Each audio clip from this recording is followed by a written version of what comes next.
Constructing your life is about much more than just building a bank account.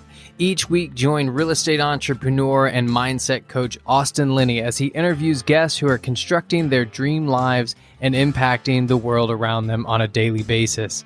If you're an entrepreneur or wanting to start a business, or you just want to hear motivating stories of how others have overcome the odds, you are in the right place. And now for your host, Austin Linney.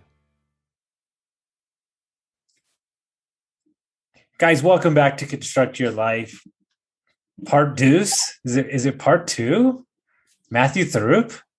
Dude, you know what? I was thinking to myself, how do I want to start off this interview? And I just decided it a couple minutes ago. Who is Matt Throop? Who is Matt Throop? What an existential question, right? That sounds like a Brad Johnson question right there. And then we'll need to unpack it for about 6 months. I've watched you guys go back and listen to the episode. I've watched Matt kind of go through a transition in the last couple months. And I'm sure we'll talk about that a lot. What are you up to these days? Let the listeners know what's going on, and then we'll kind of go from there.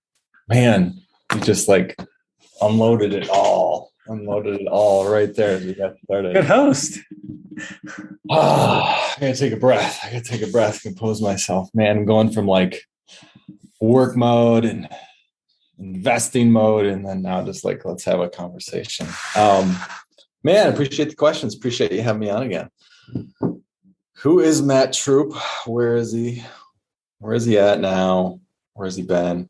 The last 2 months have been a little bit of a wild ride. Since we had our last podcast. It was a year ago, a little over a year ago this time. Mm-hmm. And I was working in the cannabis space at a startup, and things didn't work out for me. It didn't work out there. Part of the lesson, maybe don't do business with family. Well, here's the bigger lesson. Here's the better question. What part of your identity was wrapped up in your job? Part of my identity was wrapped up in my job. One word resonates with that question is hype. Okay, now I'm intrigued. So, right, sometimes we do things where we think there's going to be a big payoff, or we're you see the lights flashing, all these people are doing it. And then you get into it and you realize you're this is cool. This is a cool new thing. But does that really feed who you are, that person that you are? And probably that's where I'll go with all of this, and probably a topic we'll talk about in this whole conversation, and I've been using it a lot lately. I feel like a lot of my circle has been doing it, and maybe it's one of those things, those woo-woo-y things where you start talking with people, your circle, and you keep saying that word, and it comes about, and they keep saying it, and then it just filters around and around and around. But it's alignment with what you're doing. And I had a coach the whole time when I was in that space, and it was with Jason Drees Coaching. I give a shout out to that group because I think they're a good group. I did about a year and a half with them, and then started working with some new mentors with coaching, and now have developed my own space with high performance coaching with real estate and entrepreneurial ventures. And one of the big topics that I landed on once I finished coaching was just alignment, and how things in your life don't flow and don't actually even operate effectively and efficiently if you're not doing the thing that you're supposed to be doing. There you go. Yeah, because I think, but also it's the needs of what we think we need, right? Here's my favorite example of this. A very successful doctor, or let's just say somebody very successful in their job, and they go, oh, well, I'm going to start flipping because that's what I've heard you're supposed to do. So let me get this straight. You're going to change your very high paying job for another shittier job that's going to take more of your time, well, is that the highest and best use of your time? I know, but that's where I need to start out with. Well, no, you don't. Like, you have a lot of doctor friends and you could syndicate and somebody else could do the work, but that's them at their lowest form because they think that if I start in this new sector, then I have to start down here. And it's like, no, your skills, whether or not you were a doctor for 20 years, translate in many other aspects and other, like, what is my skill set? Right. I think that what's my alignment of skill sets? Yeah, no, that's a great point. That's a great point of kind of don't change. And we do this because it's almost like you see that like shiny thing over there. You're like, ooh, it's cool. You see a bunch of people hopping on the bandwagon, but sometimes it just, the shoe just doesn't fit. And I felt like I've almost like came full circle where I'm now in every conversation. Like, it's funny. I've had so many conversations and people are like, hey, you're back.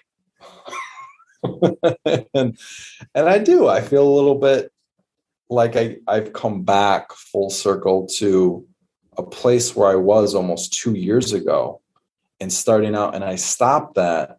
And now I'm back.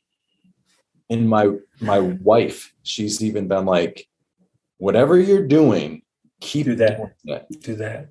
Because somehow she's like, your attitude's better. Like, you're better with the kids right now. You're better, you're in a better mindset at home. So the only 2 times that I've seen you at your bitchy and complaining self is when the 2 times you were doing things that weren't in full alignment with who you were. Mm-hmm. What were those 2 times? The time that we met when you were teaching and you were ready to be done, and the time when you were working in the weed business and you were ready to be done. So I might as well be your wife too. Whatever you're doing, do that. Continue to do that. Whatever you're doing, do that. Oh, that's a funny time. I had a conversation with another one of our who was it? Todd Miles. And he was like, we were talking. I was like, God, do you remember when I was in Minnesota? He's like, oh God, yeah, don't be like that anymore. Dude, it's interesting. So this was me in the last 5 years in the restaurant business and hospitality. I have a friend who saw me now, like, I've been out of the game like 2 years, and we were at something and she saw me. It's a friend who knows me pretty well. And she's like, God, you are just such a pleasure to be around these days. She's like, you were whining and bitching every fucking day. You were angry as shit, drinking. And I was like, that's because I wanted to be out so bad, but I was so scared to bet on myself. I was so scared. It's interesting. I lost my private equity job, and I reached out to a couple people in my network, mentors of mine, and Aaron Musastegi, who's in GoBundance, said to me, he said, listen, it might be the scariest thing you ever do, but if you bet on yourself, you'll never be upset one day in your life. And that line was like, okay. It's scary. It's so scary, but it's so true. It's so true. I mean, I'll be honest. I mean, I get that those fears still come in. It's my coaching clients that ask me, when do you feel like you made it? I said, fucking never. Never. It doesn't matter. It doesn't change. I just don't let those thoughts hold any space in my life. I just run through them. No, it's so funny. Like, I feel like I was on a call today, and exactly what you just said. You don't let those thoughts come in. And here, I don't know a way to say this. I say it to so many people, but I literally was on a call today, and it was like those questions of doubt, they come in your head. And I literally, and it's going on in your head. It's literally going on in your head. And you're trying to do the call. If I can try and do an example of this right now, like, it's going on.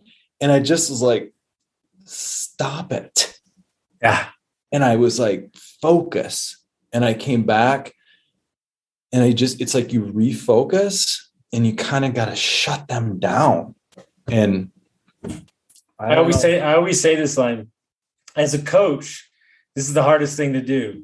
You have to be what your client needs you to be, not what you think your client needs you to be. Mm-hmm. That's half the problem, is that we're out here. I just interviewed this amazing doctor, and he said it's like the guy that's working for 30 years, 100 hours a week, turning around, looking at his 30-year-old kids and goes, I did this for y'all. And they look at him in the face and go, who the fuck asked you to? Dude. We have to ask questions of the people around us. Am I being a dick? Yeah. Do you need the fancy cars? Do you need, so if it's not for them, then who's it for? What's for ourselves? Yeah. And so if it's for yourself, then what's the need behind that? I'll tell you something that's really interesting. And this conversation changed my life and will change my life for the rest of my life. So this amazing human being named Angelo Cisco is one of the greatest fucking human beings I've ever met in my life. He coaches men. He is straight out of a Godfather movie. I swear to God, he lives in California now, but he's from Chicago. Talks like it, loves Biggie Smalls. He said the number one issue, especially men that have, is they haven't graduated their relationship with their parents. Yeah. You're still addressing your parents as you're the 16-year-old, 13-year-old kid. Yeah. You're fucking 40 years old. And he goes, when you realize that your parents are just figuring it out, just like you are, then you can have a little compassion in your heart for them and you graduate the relationship. And that for me was like, well, every time I get on the phone with my dad, I'm my 16-year-old self that's looking for affection. Oh, look at me. Yeah. You're like a 7-year-old. Yeah. You're like a 7-year-old. And I mean, man, I had a great call today where it was, and that's again, awareness to whoever is listening to this. You have to work on that stuff. And that's another thing where I feel like I've done, you got to do the personal work and realize that so many of those fears, those insecurities of just what you just told about, like seeking self-love, like literally all we want is love. Mm-hmm. All we want is love. I mean, I don't know. He said, realize that people aren't the behaviors. Realize that people aren't the behaviors. They're not their behaviors. He said, think about it this way. He said, you're walking down the street and you see a homeless guy, right? By the way, I've read this twice today. So this is the lesson that needs to be taught, apparently. He said, you see the homeless guy, you think dirty, drug addict, blah, blah, blah. Yeah. You have no idea. So now you've created 7 layers of judgment instead of you saying that person's going through a rough time, but they're still a human.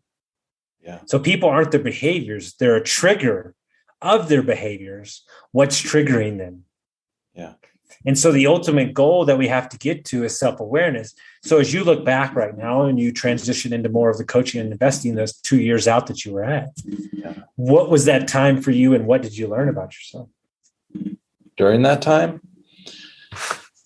Oh man, that's a good question.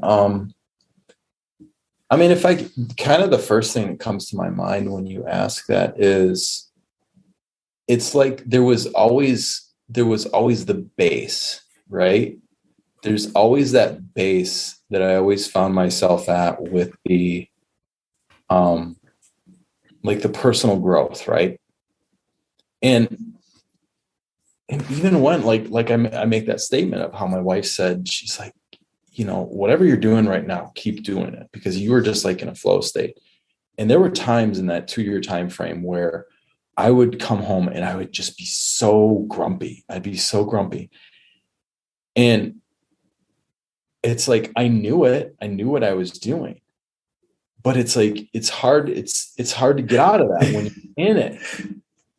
But there was always that thought in the back, that self-awareness piece in the back of my mind of like, Matt, you're doing this. No one is doing this to you. Mm-hmm. You're doing this. And I always kept coming back to be like, okay, ask yourself the question, like, you're the one who's got to snap out of this. So I would say, like, in that journey, many of those practices that I developed early on of just the personal growth of the self-reflection of asking a better question, right? Asking yourself a better question. Those stayed. And then it's like but then when you come out of it, those things that stayed, it's kind of like, then it's like I'm just already starting to build on top of them. I'm already starting to build on top of them. And just the lesson, coming out of it is I'll go back to that alignment phase of doing things that you need to do. And even as like I talk to coaching clients, this is one that I find myself asking them. And it's not an easy one to answer, right? Of that. And it is. I asked that today. I love how you just said, like, oh, this has came up twice today. Apparently it's the lesson the universe needs to teach us. And it is that question. And I said, what do you notice of that energy that fills you up? And it takes a little bit of time. It takes a little bit of time to figure it out, but you've got to work on it. You've got to kind of do those things, do the research, read on things, One of the biggest steps for me is I'm busier than ever. But one of the biggest steps for me this year has been when I'm not working, I'm not working. Like that's like, there's no in between with this guy. It's either 15 Zoom calls or it's nothing. Like, wait, what do you mean? There's no in between with you? There's no in between with me. Like when I've really gotten in, and I'm not saying I'm perfect by any stretch of the imagination, because I'm a lifestyle guy and I work when I want to, but I've really gotten good at like, when I'm not working, I'm not working. Yeah. Like, I'm not saying I'm not communicating with people. I'm just saying working in general. Yeah. You're because like at 5:30 in the morning. And well, of course I'm texting at 3:30 in the morning. But that for me is like, we're brainstorming. We're talking about ideas. Yeah. But what's interesting is like the integral part, like, of my job is not really there, because people don't pay me for lining out spreadsheets for them. They pay me to invoke something in them to move them in a different direction. Right. So in order to do that, I have to have a clear mind with myself. I have to, like, it's this thing of like, okay, now I've realized that I'm a guinea pig. I'm a guinea pig. Like, I'm going to go do the things, and then I'm going to go report back to you on how to do them better. And like, I'm like the bull that's going to run through the wall, and then you're just going to be able to tiptoe through the wall. Like, and that's like what I've realized. And because that's my perspective, I'm not like scared anymore. Like, I really, like, I can't put my finger on it. I don't know when it happened, but I just don't give a shit anymore. I really don't. I know exactly what you're saying. Exactly what you're saying. And okay. And when you just said this, I don't give a shit anymore, I know exactly what you're saying. I will say, like, don't say that, because my wife. No. Yeah, she kept. Well, it's different. It's not that I don't give a shit. I give a shit more than anybody's ever given a shit. It's that I don't have any fear anymore. Yes, that's the difference. And you know, I wish I had it. I wish I had it, but I can remember it, I think, verbatim, because I have a weird memory. So my guy wrote to me, I think is one of the best compliments I ever got. He goes, I have learned more working side by side with you, my branding guy. He goes, because I lean into your unbridled fear to not give a fuck about what's going on. He's like, you're just like, client's upset, Austin will lean into it. Austin's got to fly over here, he'll deal with it. Like, he's like, he goes, you just run in the burning building with everything going on. And I'm like, yeah, it's like, I don't know if it was cultivated or just kind of like, it's like, I have to show people the way. But then again, I think that's almost from the way that I got sober. Like I didn't go the traditional route. Like, there had to be something else. It's like, because I think that, and I'm not a parent, but I would think that as a father, part of you living your life per se on your own dime, meaning your coaching business and investing, is part of the gift that you would hope you would pass on to them. That whether or not you want to be a doctor, or whether or not you want to be an investor, or whether or not you want to be this, Dad did it. That's an interesting topic. I feel like we should talk about that. It is. That's one that that's an interesting topic. Yes. Because you know what I realized? I hung around with a lot of entrepreneurs and their kids, especially in the last couple of months while we've been traveling around. It's really odd because the struggle as a parent and the struggles that we've been through made us who we are.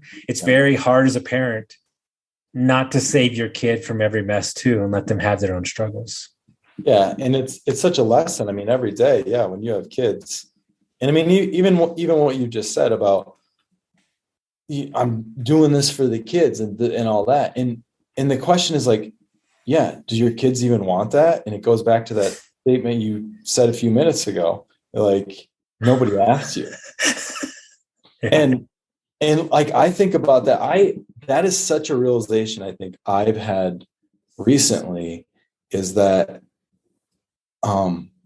is even again, a lesson when I was just not in that good state of it. Like if my wife would have asked me, like, and she did when I was in that crappy mood, why are you doing this for the kids? Really? You're acting like this for the kids? Like, no, that's definitely not serving them. But even now, as I've come out of that, I realized that, maybe one day, like my kids won't want any part of this.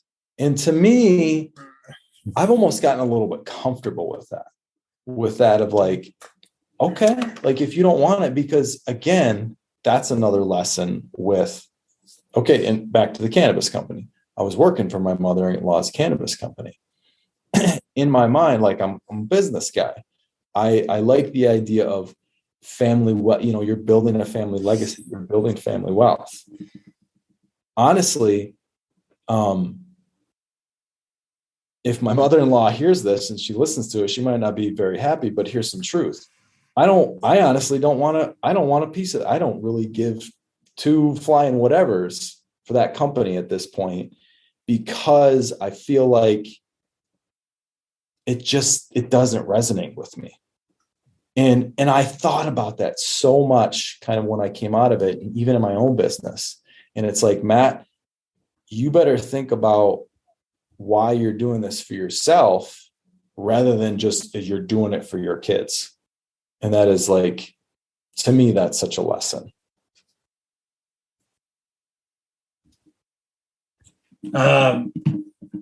It's interesting, right? Because everybody asks me all the time, why are you in Tahoe? Why are you do this? Like, it's super easy because me and the gentleman that I'm helping are in alignment with who he is as a father, what he is in business, what he stands for.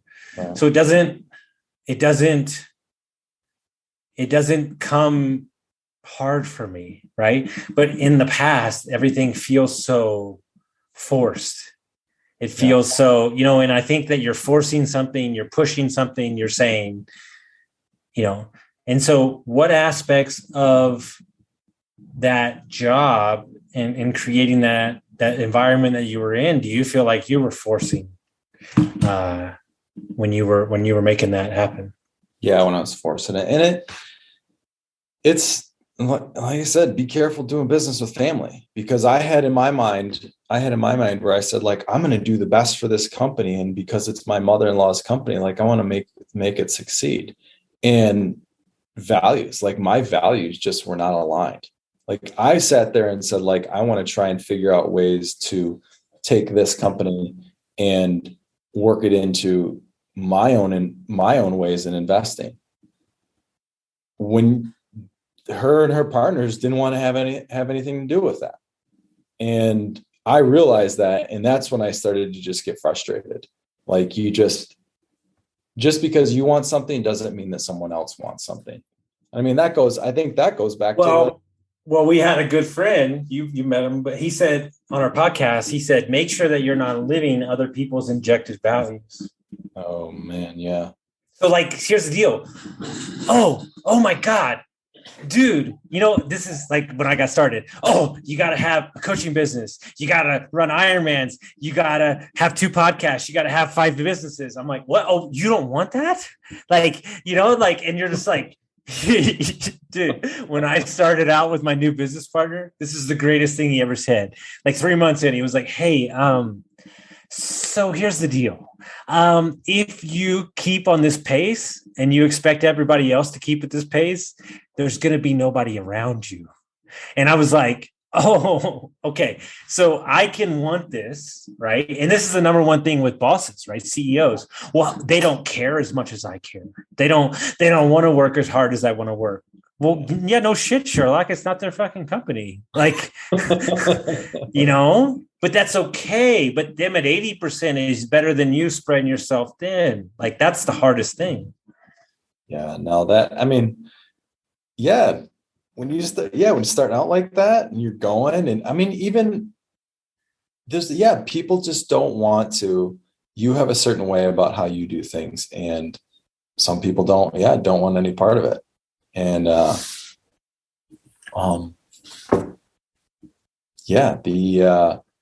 is probably just one of the biggest lessons, is just with being misaligned with values. Yeah, it's part of the journey is stepping into the unknown, dipping your toe in it, right, creating with action, and then saying, okay, I don't want that. I do want that. Taking it. I tell everybody all the time, one of the joys of blowing up your life is you get to pick up the pieces that you want and you get to drop what you don't. Like, it's kind of the joys. Yeah. You get to pick out what you want to work on, instead of hanging on to something that you don't, right? Yeah. And so when you foray and you put an emphasis more on the coaching business and stuff, what is it that you see the most in your clients that they are searching for, or just what they're looking for? Yeah, that's a great question. And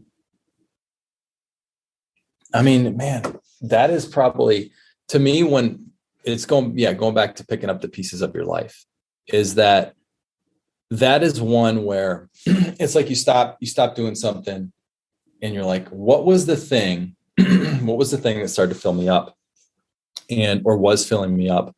And I think about when I would get on those calls, with even my business partners, and even when I was finishing out and I finishing out with the cannabis company, and I started hopping back on those calls. And one of the things that I remember coming up from one of those calls, and I came upstairs and my wife was like, she just looked at me. She's like, you're in a good mood. Like, whatever you're doing with this, you need to keep doing that. And I just thought to myself, like, what is it like that fills me up? And it's getting on those calls with people and discussing this type of stuff about how you can get better, how you can dig and understand yourself better to get to the next level.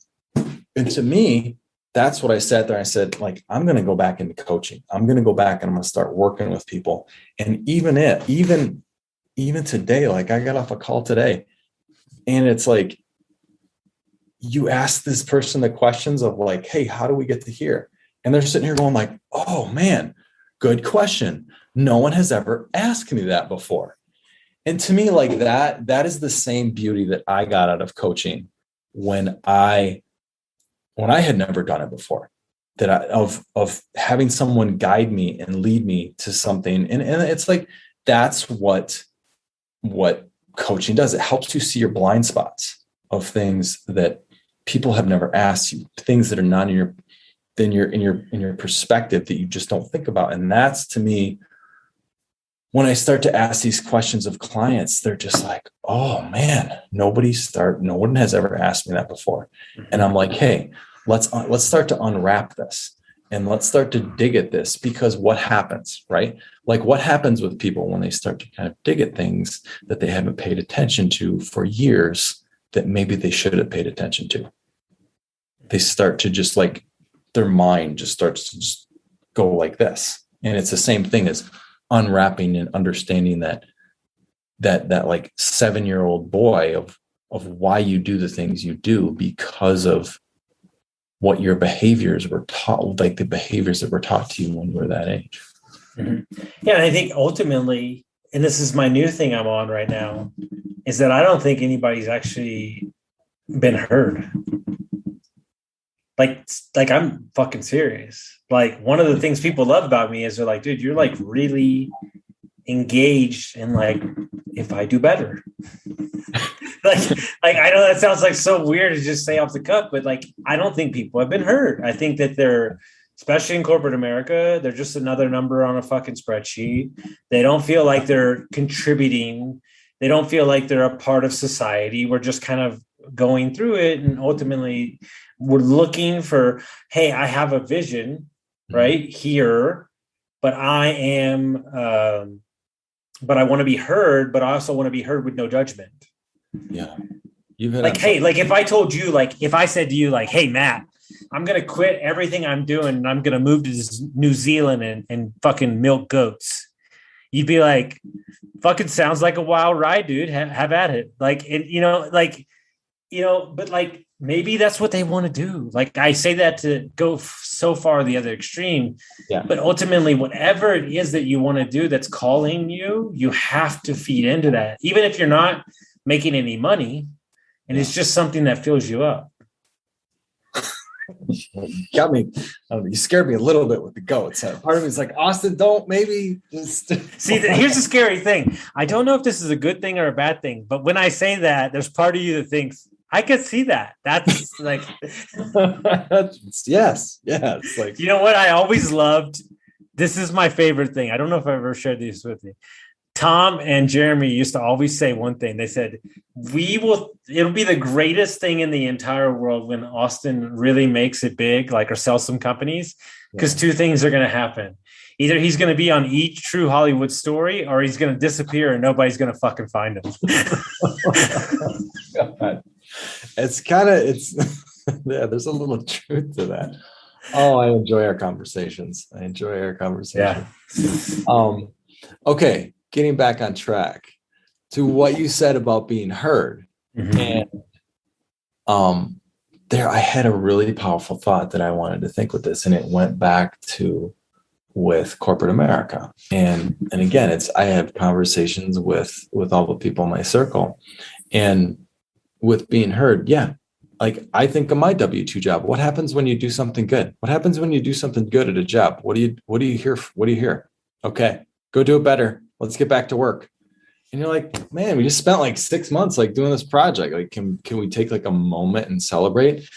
And to me, that's like where people just, it's like they get like, there's not an enjoyment of life.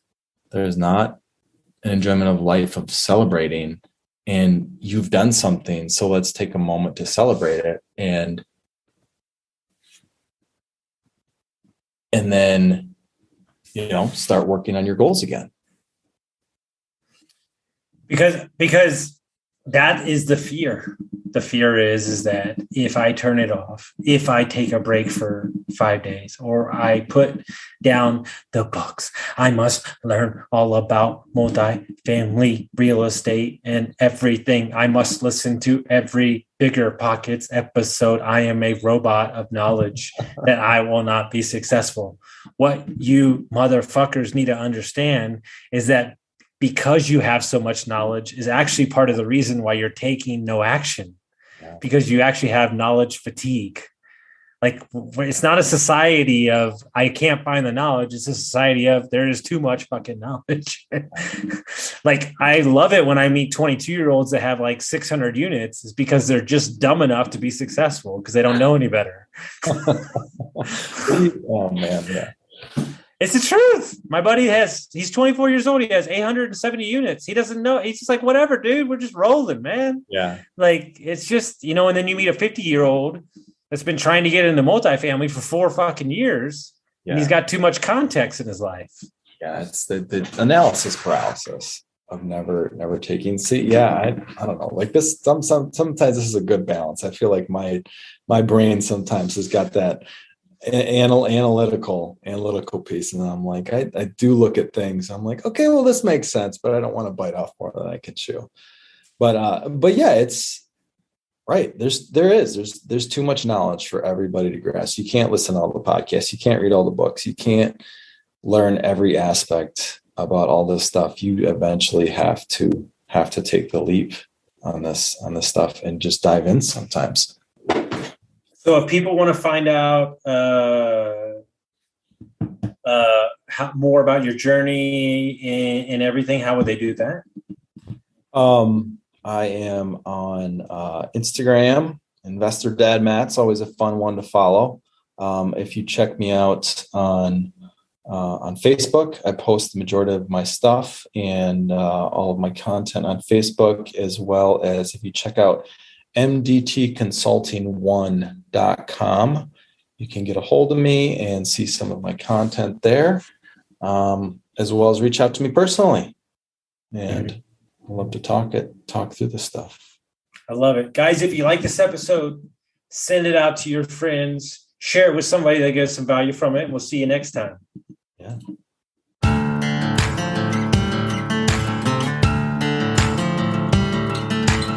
Thank you for listening to Construct Your Life with Austin Linney. If you enjoyed this episode, be sure to rate, review, subscribe, and pay it forward by sharing with a friend. Most importantly, take this opportunity to start constructing your life by taking immediate action on what you learned. For show notes, resources, and more information on one-on-one coaching with Austin, visit constructyourlifepodcast.com.